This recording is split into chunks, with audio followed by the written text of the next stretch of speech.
Ողջույն իմ հարազատ կապան։ Լավ ենք, չէ՞։ Իրականում տարբեր հարթակներից միշտ ելույթ ունենալու հնարավորություններ ունենում եմ, բայց կարծում եմ ամենապատասխանատու ելույթը հավանաբար իմ համաքաղաքացիների առաջ ունեցած խոսքն է։ Եվ գիտեք, վերջին անգամ, երբ այստեղ էինք 5 տարի առաջ էր,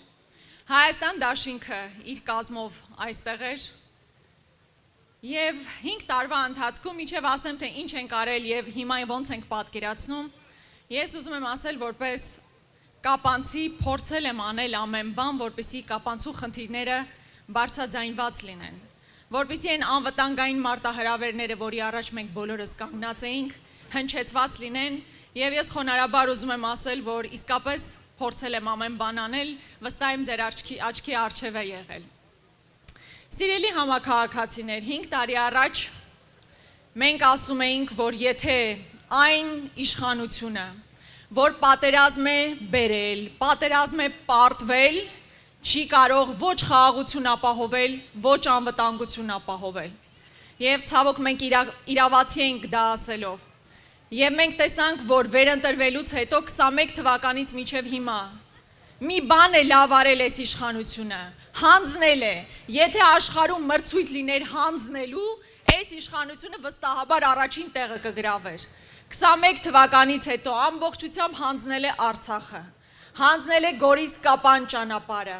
մեր մինչ համայնքային Կապան ճակատային ճանապարհը։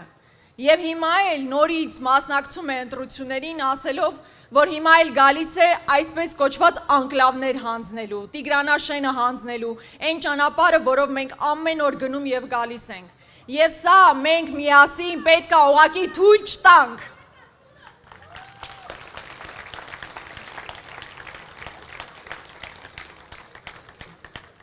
Եվ մի բան, եթե ընդհանրապես պետք է հանձնվի,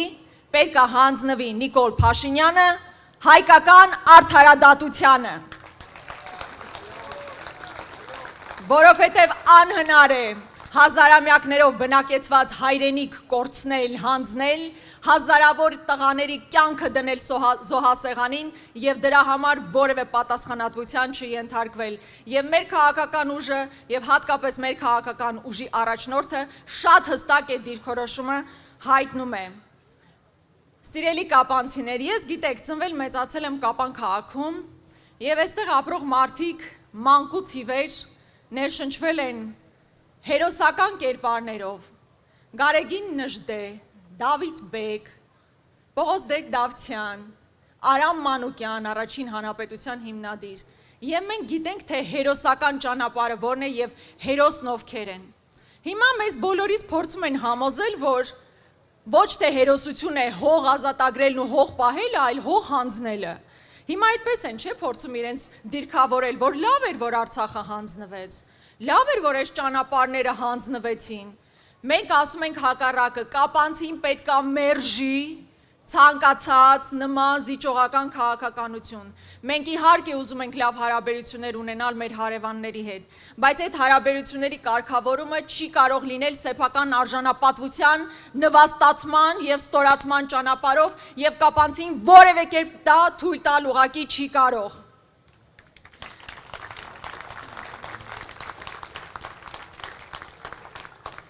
Ես վերջին ժամանակահատվածում հատկապես լսել եմ, որ շատ մեծ դժգոհություն կա հատկապես սահմանամերձ բնակավայրերում դպրոցների փակման առիթով և ես չեմ կարող այս հարթակից չխոսել նաև դրա մասին։ Սիրելի հատկապես սահմանամերձ բնակավայրերի բնակիչներ, մենք պարզապես կասեցնելու ենք այդ ծրագիրը։ Նույն Դավիթ Բեկից բազմաթիվ ահազանգներ ենք ստացել, այդ ծրագիրը կասեցվելու է, սահմանամերձ գյուղը առանց դպրոց ուղղակի գոյություն ունենալ չի կարող և թույլ չենք տալու այս հանձնվողական քաղաքականությունը բերել արդեն երկրի սահմաններից ներս մեր գյուղերում, ընդ որում, երբ որ վերջին տարիներին Սյունիքից 20,000 մարդ ուղղակի դուրս է եկել և սահմանամերձ բնակավայրերը մարդաթափել ուղղակի անթույլատրելի է։ Հաջորդ մի ծրագրային դրույթ, որի մասին ես անպայման կուզենայի խոսել այն է, որ սահմանամերձ բնակավայրերում յուրաքանչյուր ծնվող երեխայի համար մենք առաջարկում ենք տրամադրել ընտանիքին 60,000 դրամ, մինչև նրա չափահաս դառնալը։ Սա ստրատեգիական մոտեցում է։ Մինչ այս իշխանությունները փակում են դպրոցը, որը փաստացի բերելու է մարդաթափման սահմանամերձ բնակավայրերի, մենք առաջարկում ենք ոչ միայն պահպանել այդ դպրոցները, այլ նաև յուրաքանչյուր ծնվող երեխայի համար տրամադրել ընտանիքին 60,000 դրամ, որն էականորեն ավելի կենսունակ է դարձնելու գյուղերը, որոնք անթույլատրելի է, որ ուղղակի մարդաթափվեն։ Հայաստանի Հանրապետությունը, մեր երկիրը սկսում է սահմանամերձ բնակավայրից և մենք այն պարտավոր ենք պահպանել։ Մի քանի օր առաջ վերջին զանգներ ես կապանում էի, քայլում էի փողոցով, հանդիպում էի շրջանավարտների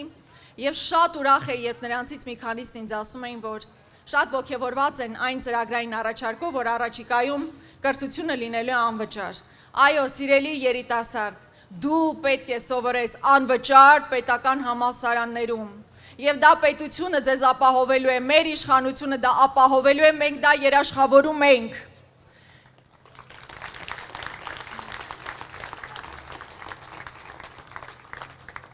Մինչև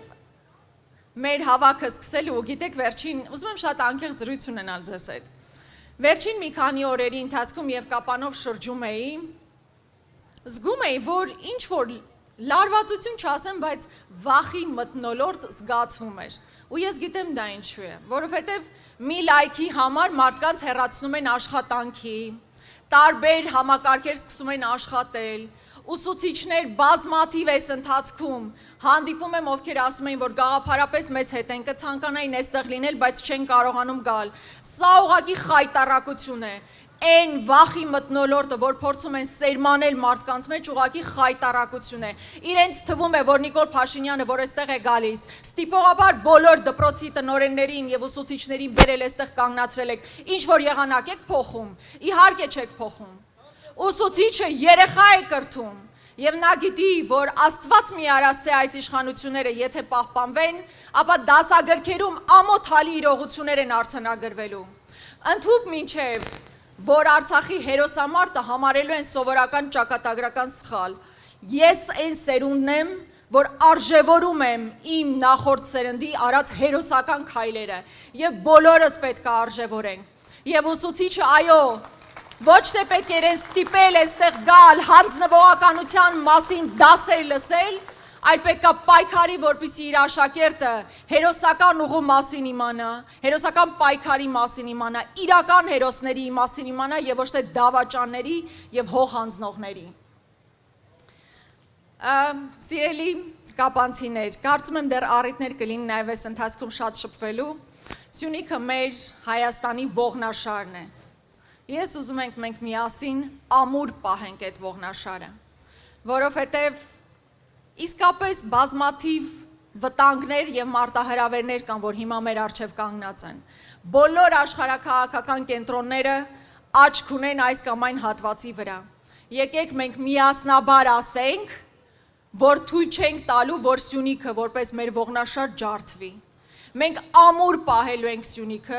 ամուր պահելու ենք Կապանը, ու ոչ թե խոսելու ենք նրա մասին, որ դեռ Հայաստանում կան տարածքներ, որ պետք է հանձնվեն, այլ ասում ենք, որ մեր սուվերեն տարածքները պետք է ազատագրենք։ Եվ ես վստահ եմ, որ մենք միասնաբար դա կարող ենք անել։ Միասին և հետևաբար ես ուզում եմ բոլորին հորդորել, խնդրել, անպայմանորեն մասնակցել ընտրություններին, ոչ միայն մարդիկ, ովքեր այստեղ կանգնած են, վստահ եմ դուք գնալու եք ընտրություններին, այլ մարդիկ, ովքեր տարբեր տեղերից հիմա մեզ լսում են, բայց այստեղ չեն։ Պարտադիր մասնակցեք ընտրություններին, եթե չեք ուզում, որ մեր եկեղեցին քանդվի։ Պարտադիր մասնակցեք ընտրությունների, եթե չեք ուզում Ալիևի պատվերով սահմանադրություն փոխվի։ Պարտադիր մասնակցեք ընտրություններին, եթե չեք ուզում նոր տարածքներ հանձնվեն, ինչի անոնսը արդեն արվել է։ Պարտադիր մասնակցեք ընտրություններին, որպեսզի մեր խորհրդանիշների դեմ պայքար չմղվի, որպեսզի ադրբեջանցիները Հայաստանում չբնակեցվեն և չզգան իրենց այնպես, ինչպես երազում է այսօրվա իշխանությունը։ Սա մեր բոլորի պարտքն է, մեր ավակ սերունդի նկատմամբ եւ մեր գալիք սերունդի նկատմամբ պահպանել մեր ինքնությունը եւ հանուն դրա պետք է մասնակցել ընտրություններին։ Շնորհակալ եմ շատ։